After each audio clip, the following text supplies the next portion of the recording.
تمام حضرات کی خدمت میں سرکار وفا حضرت عباس ابن امیر المومنین علی ابن ابی طالب علیہ السلام کی ولادت باسعادت پر دلی مبارکباد پیش کرتا ہوں۔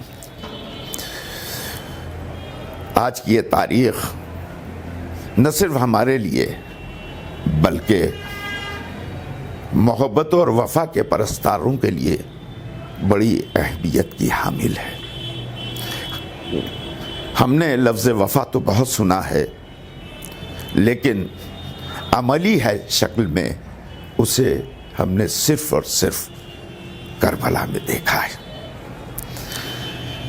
حضرت عباس علمدار کی وہ شخصیت ہے کہ جس کے لیے حضرت امیر المومنین علی ابن ابی طالب علیہ السلام نے خصوصی انتظام کیا تھا، اور اسے دوسرے لفظوں میں اگر یوں کہہ دوں کہ وجود حضرت عباس علمدار علیہ السلام امیر المومنین کی تمنا کا پروردگار عالم نے ثمرہ دیا ہے یا نتیجہ دیا ہے۔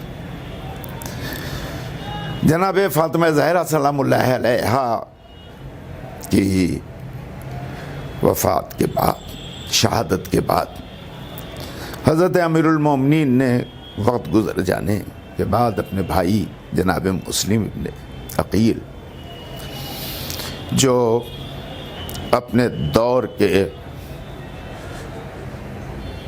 بہت ہی بڑی شخصیت کے مالک تھے، جو عرب کے رہنے والوں کے شجرے سے واقف تھے، نسب و حسب سے واقف تھے، اس لیے انہیں نساب بھی کہا جاتا ہے۔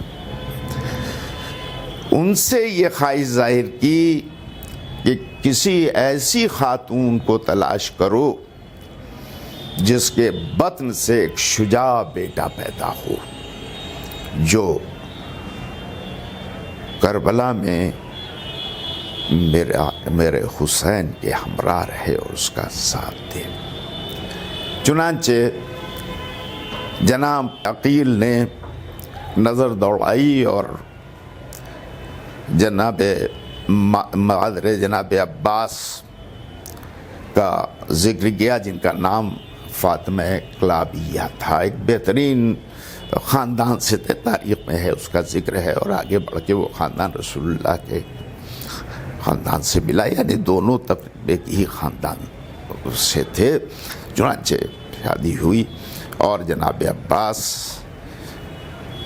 جناب فاطمہ کلابیہ کے بطن سے پیدا ہوئے، کی پرورش ہوتی رہی۔ ولادت کے بعد جو سب سے اہم واقعہ ہے وہ یہ ہے کہ ولادت کے بعد جناب عباس نے آنکھیں نہیں کھولی۔ تاریخ میں دو شخصیتیں ہمیں ایسی ملتی ہیں کہ جنہوں نے ولادت کے بعد اس وقت تک آنکھ نہیں کھولی جب تک اس آغوش میں نہ پہنچ گئے جو مقصود زندگی رہی۔ حضرت امیر المومنین نے خانہ کعبہ سے جب جناب فاطمہ بنت اسد نکلی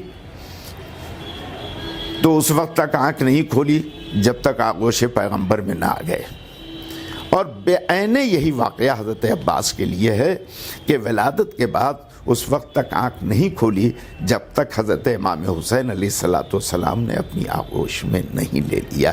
یعنی ولادت کے بعد بابا نے پہلا چہرہ جو دیکھا وہ نبوت کا چہرہ دیکھا، اور بیٹے نے جو پہلا چہرہ دیکھا وہ امامت کا چہرہ دیکھا۔ اس سے پہلے نگاہ کہیں نہیں گئی ہے۔ حضرت عباس علمدار کے زندگی کے واقعات بہت ہیں۔ آپ امام حسین علیہ السلام سے بہت قریب تھے، بہت چاہتے تھے۔ ایسے واقعات ملتے ہیں کہ مولا کو اگر پیاس محسوس ہوئی اور پانی طلب کیا اور کوئی بڑھا تو حضرت عباس نے بڑھ کے روک دیا اور خود پانی لے کے آتے تھے. عمر بڑی کم تھی, کوزہ سر پہ رکھ کے لے کے آ جاتے تھے, اور کبھی کبھی پانی چھلکتا تھا. ایک موقع پر حضرت امیر المومنین نے یہ دیکھ لیا تو آنکھوں سے آنسو گرنے لگے. انہوں نے پوچھا کیوں؟ فرمایا آپ نے کہ میری آنکھوں سے اس لیے آنسو گر رہے ہیں کہ میں دیکھ رہا ہوں کہ کربلا میں میرا یہ بچہ اسی پانی کے لیے جائے گا اور شہید کیا جائے گا. یہ بہت سے واقعات ہیں, میں کہاں تک آپ کو 2-4 منٹ میں تفصیلات سے سناؤں. بہرحال جو کردار حضرت عباس کا دنیا کے سامنے ابھر کے آیا وہ کربلا کا کردار تھا.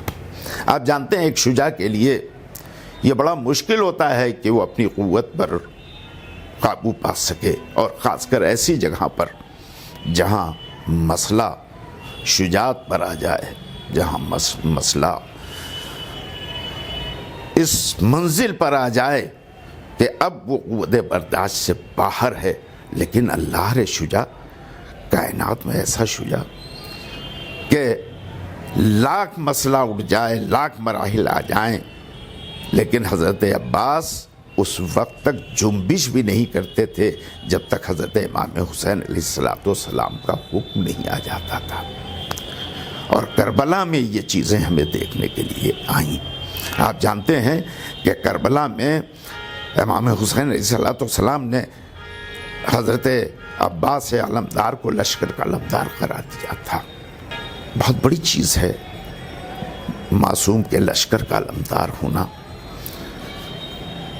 اور حضرت عباس نے جس طرح سے اس عہدے کو نبھایا ہے میں آپ کی خدمت میں عرض نہیں کر سکتا ہوں.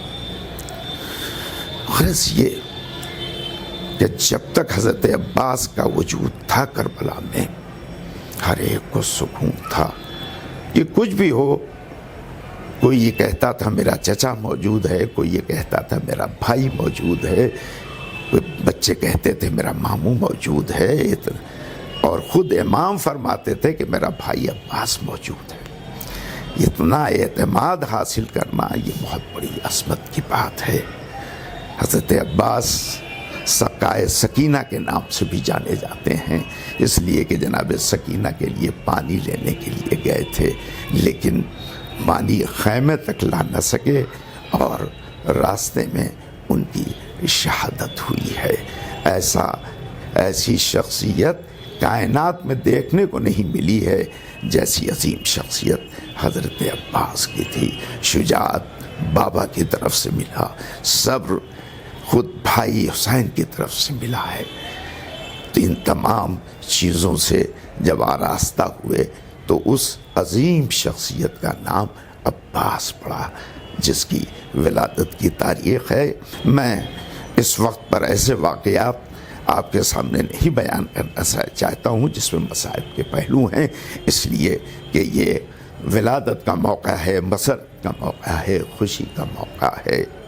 آئیے ہم سب مل کر مولا کی خدمت میں اور حضرت ام البنین سلام اللہ علیہ کی خدمت میں مبارکباد پیش کریں کہ بیوی اللہ نے وہ نعمت آپ کو عطا کی تھی جس کی تمنا خود حضرت امیر المومنین علی سالم نے کیا تھا. اور اس موقع پر آئیے دعا کریں, اس لیے کہ مولا آقا حضرت عباس علمدار باب الحوائج کے نام سے بھی جانے جاتے ہیں, یعنی آپ کے توسل سے دعائیں قبول ہوتی ہیں.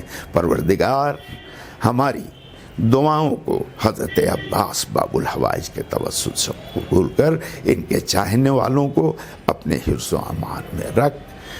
پروردگار جہاں جہاں بھی لوگ ہیں ان سب کو تمام تر آفت و بلا اور مصیبت سے محفوظ رکھ. پروردگار ہمارے اندر توفیق پیدا کر کہ ہم حضرت عباس کی سیرت پر عمل کر کے اپنی زندگی کو بہتر بنا سکیں, اور حضرت عباس کے صدقے میں یہ توفیق عطا فرما کہ ہم اپنے بھائیوں کے درمیان میں, اعز و اقربا کے درمیان میں وفا اور محبت کا ایک نمونہ پیش کر سکیں. السلام علیکم.